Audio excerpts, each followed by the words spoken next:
Hey, what's going on, everybody? This is Cameron with Kinley Accounting here, and we're back for part 3 of our How to Minimize Your Tax Liability series. Now, I'm telling y'all, every single week, oh, I want to minimize my taxes. Oh, I don't want to pay as much in taxes.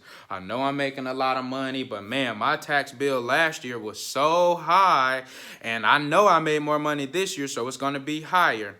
If you follow these 3 steps, I got you. I'm going to save you money. But you got to do these steps. So in the other videos, we talked about how to minimize, which is through accounting, when to minimize, which is in that current year or before year end. Now let's talk about some different ways to minimize. Well, you have tax planning, right? Which is, let's take everything that's going on with you.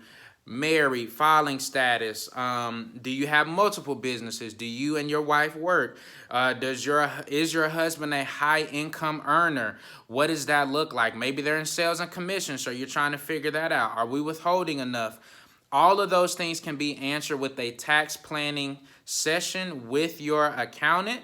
I think it's beneficial, especially once you're over the 6 figures mark, especially when you're in that 3, 4, 500K range and up with combined income, because now we need to see, hey, what are your goals? What are you aiming for in the next 5 or 10 years? Where are you trying to end up? Then once we know that answer, we can work backwards to say, well, hey, yeah, you have a marketing agency, but you also have 5 rental properties, right? So we need to make sure all the income over here is going to be accounted for or offset. Or we may be, because we're making so much money over here with the marketing agency, that will allow us to withhold more, set more to the side, be prepared, etc.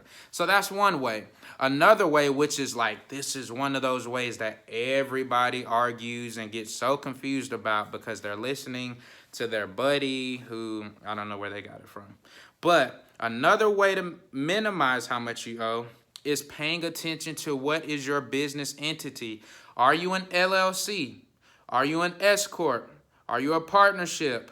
Are you a C Corp? Everybody's name has so-and-so LLC. That's not what we're talking about. When you first started your business and you filed all the paperwork, they're going to send you some type of mail and it's going to say at the top, hey, you need to file a 1040, 1120S, 1120, 1065. That's what you really are, and that determines everything. That determines how many tax returns you need to file. That determines how your accounting looks. That determines how you get paid. All of those things matter, and each one is treated differently for tax reasons. So maybe you're an LLC, and maybe it's the best thing for you specifically to become an S Corp. Maybe you're a partnership, and maybe it's better for you to be a S Corp. Maybe you're an S Corp, and you really didn't know what you were doing, or your buddy told you. So maybe you need to revoke that and become an LLC so life is simpler. You don't have to be on payroll and pay payroll taxes. We don't know. Any great accountant would look at your accounting first and then do an entity analysis to be able to tell you, hey, these are your options. Here's the cash out. Here's what the accounting says. This is what is tax owed. This is a great thing to do and assess, especially if you're in like year 2 or year 3 where you started really picking up your business.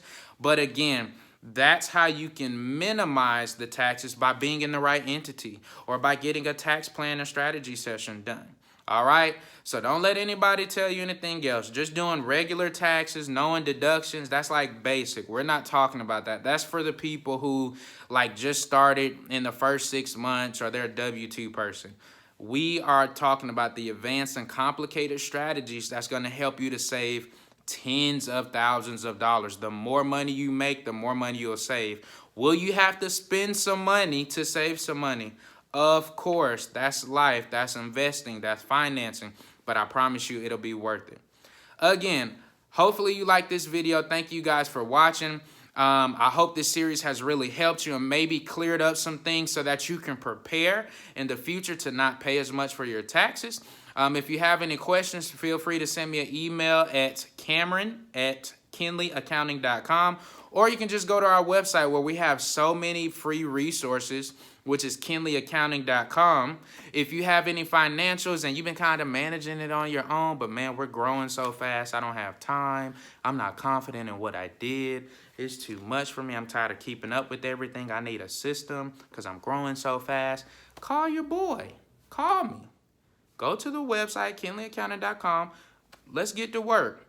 Or we can come in and do an accounting diagnostic review, and we can break everything down, tell you what needs to be fixed, and go forward from there. Okay? So I love you guys. Thank you so much for your time and attention. Make sure you hit like. Share this with other business owners, because we're just trying to help people to grow and continue to not only save money, but make money as well. All right, guys. Love you so much. Have a great rest of your day.